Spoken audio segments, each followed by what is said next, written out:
I never forget it. The contractor that built it came to the service that day, and he didn't put the good roof on. We were worried about that. And it rained that day, and right back there, it just sprung a leak. And he was back there when it started leaking, and he was shaking hands with folks, and he couldn't move, and it landed right on his head. I just cried and cried and cried about that. But was that? I don't recall ever talking about that. Oh, I tell you what, I can recall. When there was a wall right here, I remember Brother Fisk. A bunch of us got here and cleaned up the building that night so we could dedicate it the next day. I can see us now vacuuming this altar and so forth. They had different type furnishings in those days, but it was a lovely building. And Brother Fisk went out here on the corner. He was our assistant pastor. Went on the corner or something, and somebody stopped him and beat him up, and he came in black and blue. Brother Fisk and I get together, talk. You know what we talk about? We don't say, boy, remember that pretty building? No, we say, remember when you got beat up out there on the corner? Yeah, sure.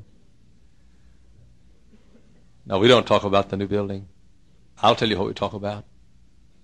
We talk about that morning when the chief police called me and said, Reverend, your building's burned into the ground. 3 months to the day after this half had been dedicated. There was an old building right here called the Baptist Youth Center, built in 1897, I think it was. I don't know what year it's built, but I do know that Japheth and Ham and Shem went to Sunday school there. And then over here, this was our beautiful new building, and connected right back there by one door. And then there was the old auditorium over here. They'd been converted into an Sunday school building, and it was over there. 3 months to the day from this time this building was built. Fire came.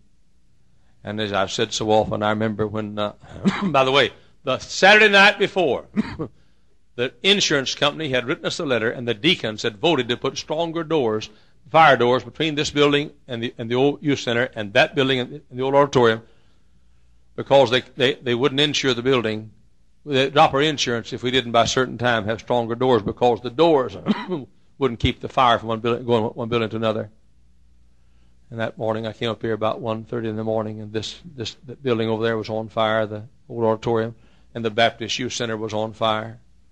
And I saw this lovely new shiny building. I saw firemen break in and take their axes and chop holes in the wall back there. And I saw water that deep, I guess, on the floor, and you couldn't see your hand through the smoke in our brand new building. And I said, Lord, spare the new building. We worked awful hard to put it up, spare it. And God put an angel back there at that fire door that wasn't sufficient, they said, and put an angel over here at this fire door, and these angels kept the fire from coming in this building. And this building was damaged, but it was spared by the grace of God.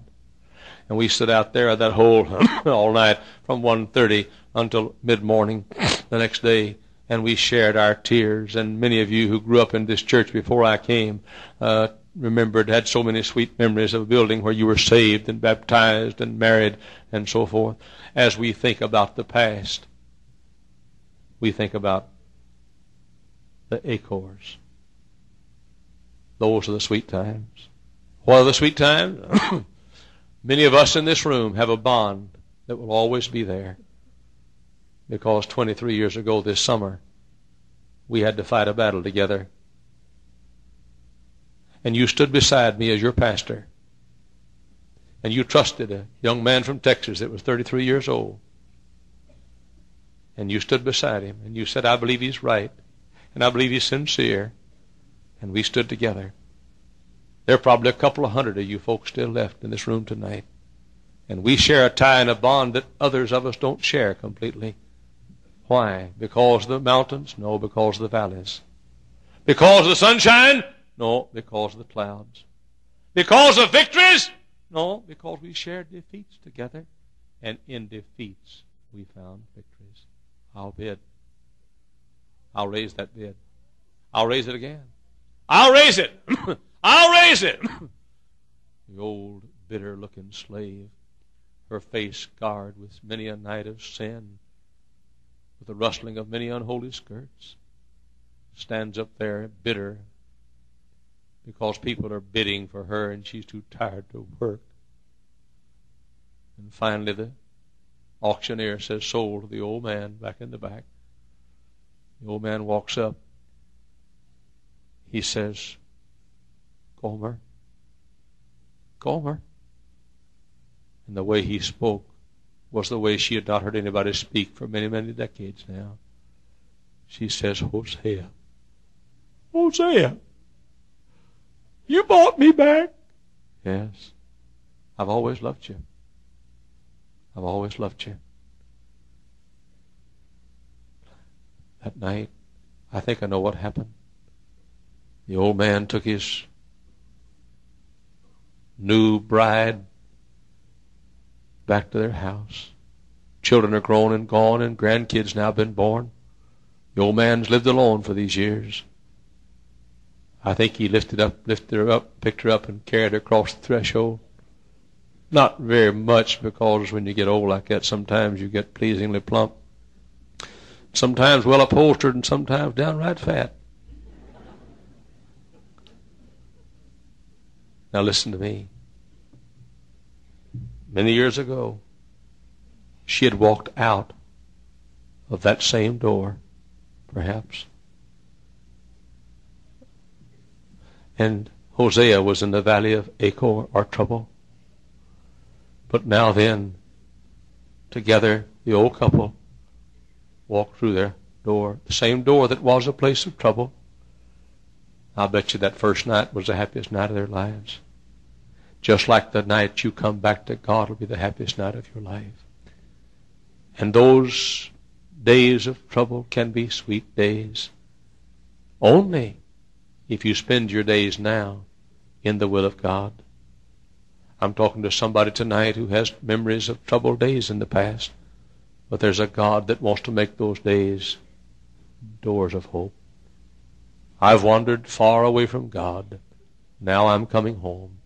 The paths of sin too long I've trod. Lord, I'm coming home, coming home, coming home, never more to roam. Open wide thine arms of love. Lord, I'm coming home. I don't know what your past is tonight, but if God can make a heap of stones under which is a body or the ashes of a man, a wife, their children, their sheep, their camels, their donkeys, their tent, and all that they owned, if God can make that in later days a door of hope, God can take your wasted life and change it